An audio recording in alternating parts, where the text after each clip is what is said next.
Halo teman-teman, baik lagi dengan AS Bim di sini. Yes, seperti di judul, di video kali ini gue akan jelasin seluruh buah iblis yang bereinkarnasi atau hidup kembali. Seperti yang kalian tahu, ketika pengguna buah iblis mati, kekuatannya akan terlahir kembali ke dalam buah iblis baru yang lokasinya bener-bener random. Menariknya, buah iblis ini nggak akan tumbuh secara normal dari pohon. Kekuatan buah iblis yang terlahir kembali akan mengambil alih buah normal yang udah matang. Oke, anyway, di One Piece per chapter 1183, kurang lebih ada 19 buah yang terlahir kembali. Gua akan jelasin satu-satu ya. Oke, sebelum mulai, jangan lupa like dan subscribe dulu ya kalau kalian tertarik dengan info, analisis, dan teori-teori soal One Piece. Oh iya, buat teman-teman yang mau support Ice Beam via Sabaria, kalian bisa scan di sini atau klik link yang ada di komen ya. Oke, yuk kita mulai pembahasannya. Pertama, ada Mera-Mera Nomi, buah iblis tipe Logia yang bisa menciptakan, mengendalikan, dan memanipulasi api. Buah iblis ini berhasil terlahir kembali setelah Ace dibunuh oleh Sakazuki atau Akainu dalam pertempuran di Marineford. Menurut gua, kematian Ace ini bener-bener bikin gua kesel. Kalau aja Ace nurunin ego dia sedikit dan gak kepancing omongan Akainu, pasti dia masih hidup sampai sekarang. Oke, anyway, setelah kematiannya, Mera-Mera Nomi terlahir kembali dan sempat dimiliki oleh Doflamingo. Doflamingo menggunakan buah iblis ini sebagai hadiah dalam turnamen Corrida Coliseum yang akhirnya dimenangkan oleh Sabo. Akhirnya Sabo menjadi pengguna buah iblis Mera-Mera Nomi yang baru. Nah, pertanyaannya, kok bisa sih Doflamingo punya buah iblis Mera-Mera Nomi? Oke, ini jawaban dari analisis gua aja ya, karena di anime ataupun di manga nggak sempet dijelasin. Menurut gua, Doflamingo bisa dapat buah iblis Mera-Mera Nomi karena dirinya punya koneksi yang kuat banget dengan Underworld atau dunia bawah. Buat kalian yang lupa, Doflamingo tuh punya akses jaringan intelijen dan pasar gelap yang sangat luas. Dia bahkan punya nama julukan di dunia bawah bernama Joker. Nah, karena koneksinya banyak banget, bukan hal yang susah buat Doflamingo mendapatkan tawaran ke barang atau hal-hal yang langka atau ilegal. Salah satunya adalah buah iblis. Oke, lanjut ke buah iblis kedua, yaitu Gura-Gura Nomi milik Whitebeard yang merupakan salah satu paramesia terkuat. Reinkarnasi buah iblis ini bisa dibilang cukup unik, karena Blackbeard menggunakan ritual khusus yang menyebabkan kekuatan buah iblis Gura-Gura Nomi secara instan pindah ke dalam tubuhnya setelah Whitebeard meninggal. Hal ini yang membuat Blackbeard menjadi satu-satunya karakter yang memiliki dua buah iblis. Nah, di video gua sebelumnya, gua udah pernah menjelaskan secara detail bagaimana Blackbeard bisa memperoleh kekuatan lebih dari satu buah iblis. Yang penasaran bisa tonton di sini ya. Lanjut ke buah iblis ketiga, yaitu Sarasara Nomi model Axolotl. Ini adalah buah iblis tipe Zoan yang bisa bikin penggunanya bisa berubah menjadi Axolotl atau gampangnya sejenis salamander air asal Meksiko. Sebelumnya, buah iblis ini pernah dimakan oleh Smiley yang merupakan hewan peliharaan Caesar Clown. Smiley adalah sebuah slime, makanya ketika makan buah iblis ini, bentuknya jadi kayak gini. Nah, di arc Pang Hazard, Smiley mati karena makan permen. Permen ini somehow bisa mengubah Smiley menjadi gas beracun yang sangat mematikan. Caesar menamakan gas beracun ini sebagai Shinokuni. Nah, momen kematian Smiley ini secara nggak langsung ngasih kita info kalau ada pengguna buah iblis mati, kekuatannya akan merasuki buah normal yang udah matang. Oke, anyway, buah iblis ini terakhir terlihat di Pang Hazard dan belum ada yang makan. Oke, lanjut ke buah iblis Yuki Yukinomi yang sebelumnya dimiliki oleh Monet. Yuki Yukinomi adalah buah iblis tipe Logia yang bisa bikin penggunanya bisa menciptakan salju. Bahas sejarahnya sedikit, Monet bisa dapat buah iblis ini karena gabung ke bajak laut Don Quixote dan dikasih sama Doflamingo. Dari sini kita tahu kalau Doflamingo emang punya akses ke banyak buah iblis. Makanya harusnya kita nggak usah kaget gimana caranya Doflamingo punya akses ke Mera-Mera Nomi.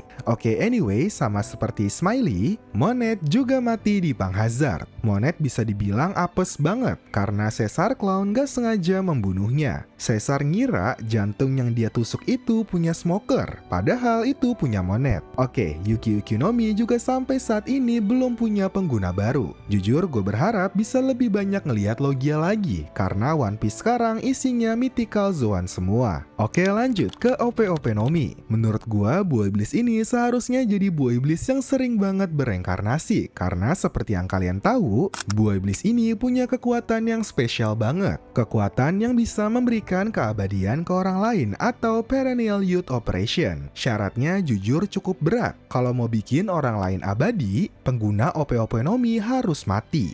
Nah, Ivankov berteori kalau alasan Imu bisa hidup lebih dari 800 tahun karena Imu menerima Perennial Youth Operation dari pengguna OP-OP Nomi di masa lalu. Nah, ini alasan kenapa gue bisa berasumsi buah iblis ini udah sering banget bereinkarnasi karena banyak penggunanya yang mati demi memberikan keabadian ke orang lain. Oke, anyway, saat ini OP-OP Nomi dimiliki oleh Lau yang of course masih hidup walaupun sebelumnya kalah sama Blackbeard. Nah, pengguna OP-OP Nomi sebelum Lau adalah seorang dokter yang tidak diketahui namanya. Setelah kematian dokter tersebut, entah gimana caranya buah iblis ini dimiliki oleh Diaz Barel, seorang angkatan laut yang pangkatnya nggak tinggi-tinggi banget. Setelah itu, buah iblis ini berhasil dicuri oleh Rocinante dan dirinya memaksa Lau untuk memakannya.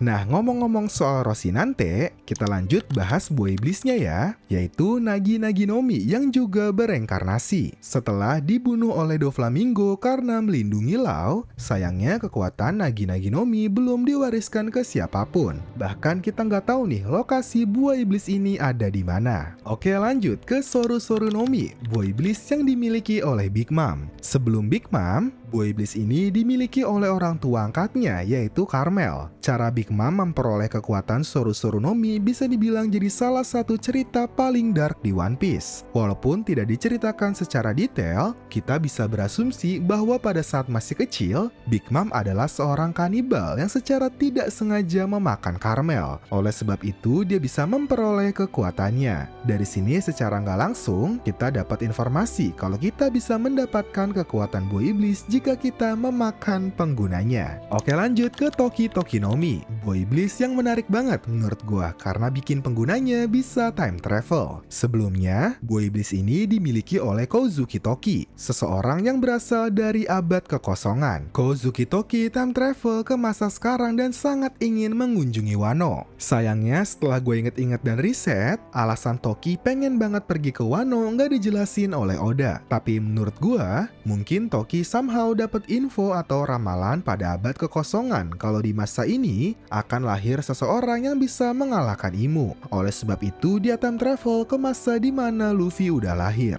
Buah iblis yang menarik banget ini sayangnya belum punya pengguna baru. Menurut gua menarik juga sih kalau ada karakter baru yang punya kekuatan buah iblis ini dan jadi plot penting di cerita. Oke, lanjut ke Suke-Suke Nomi, buah iblis impiannya Sanji. Buah iblis ini sebelumnya dimiliki oleh Absalom, salah satu bawahan dari Gecko Moria. Singkat cerita, Absalom sempat diculik oleh Blackbeard Pirates. Setelah dibunuh, kekuatannya somehow dipindahkan ke Shiryu pakai metode yang sampai saat ini kita belum tahu caranya. Tapi gue assume metodenya mungkin sama persis dengan cara yang digunakan Blackbeard kepada Whitebeard. Oke, lanjut ke Mane-Mane Nomi, buah iblis yang saat ini dimiliki oleh karakter kesayangan kita semua, Betam aka Mr. Tu Bonchan. Yes, mungkin beberapa kalian udah pada tahu lah ya. Sebelum dimakan oleh Bonchan, buah iblis ini dimiliki oleh Kurozumi Higurashi. Oh iya, jujur gue cukup puas dengan kematian Higurashi. Buat yang lupa, dia dibunuh oleh Kaido karena dianggap ganggu dalam pertarungannya melawan Oden. Nah, Higurashi itu nyamar jadi Momonosuke, pura-pura jadi Sandra. Nah, hal ini bikin si Oden gak fokus. Hasilnya, Oden jadi kalah sama Kaido. Nah, momen ini bikin gue respect banget sama Kaido karena dia sebagai villain cukup fair. Oke, lanjut ke Bari-Bari Nomi yang saat ini dimiliki oleh Bartolomeo. Sebenarnya nggak ada yang menarik sih dari cerita buah iblis ini. Pemilik sebelumnya namanya Kurozumi Semimaru. Dia tuh mati karena udah tua aja. Oke, lanjut ke Fude-Fude Nomi, salah satu buah iblis paramecia yang secara konsep gua suka banget. Pengguna terakhir buah iblis ini adalah Kanjuro, seorang pengkhianat yang cukup ngasih dinamika di Arc Wano. Setelah meninggal karena menerima luka fatal dari Kikunojo dan Kiemon, kekuatan buah iblis ini sayangnya belum ada yang mewarisinya. Oke, lanjut ke Hebi-Hebi Nomi model Yamata no Orochi. Buah iblis ini bisa dibilang masuk ke dalam kategori buah iblis iblis kuat yang penggunanya sangat lemah. Bayangin aja,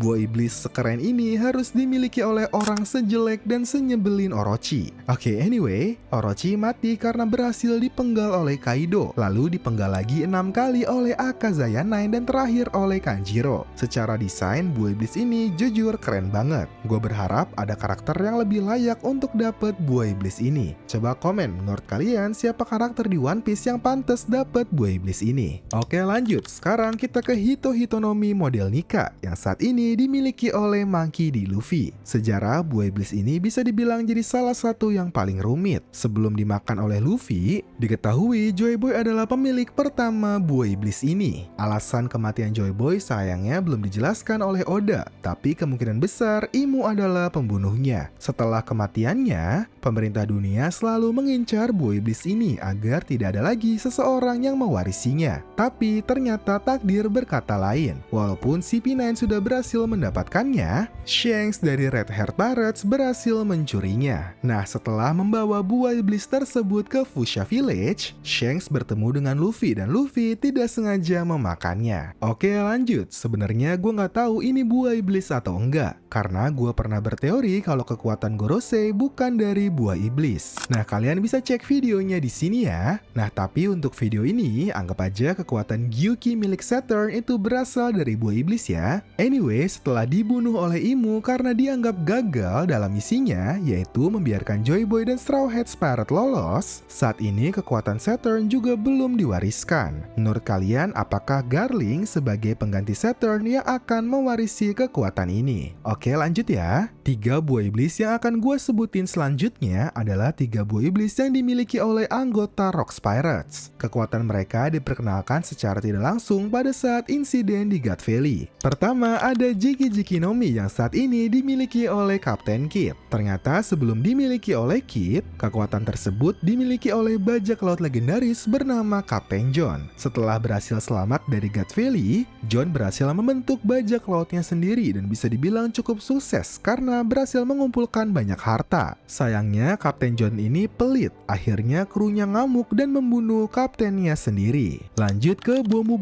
no Mi yang saat ini dimiliki oleh Gum atau Mr. Five. Menurut gua, buah iblis ini cukup underrated dan jadi salah satu buah iblis favorit gua di Baroque Works. Sebelum dimiliki oleh Mr. Five, buah iblis ini juga dimiliki oleh salah satu kru Rocks Pirates bernama Ganzui. Sayangnya kematian Ganzui tidak pernah dijelaskan oleh Oda. Oke, lanjut ke Horo-Horonomi yang saat ini dimiliki oleh Perona. Ternyata sebelum dimiliki Perona, buah iblis ini dimiliki oleh kru Rocks Pirates juga bernama Gilbastar. Fun fact tentang Gilbastar, dia adalah karakter utama dalam manga one shot berjudul Wanted karya Eiichiro Oda. Oke, anyway, sama seperti Ganzui, kematian Gilbastar juga tidak dijelaskan oleh Oda. Oke, akhirnya kita sampai ke buah iblis terakhir, yaitu Ryu no Mi model Nidhogg yang saat ini dimiliki oleh Loki. Seperti yang dijelaskan oleh Jarul, sebelum Loki, buah iblis ini dimiliki oleh seorang God of War yang belum diketahui namanya. Tapi menurut gua, nama orang tersebut adalah Dozan yang artinya Imu adalah orang yang membunuhnya hingga akhirnya buah iblis tersebut diwariskan ke Loki.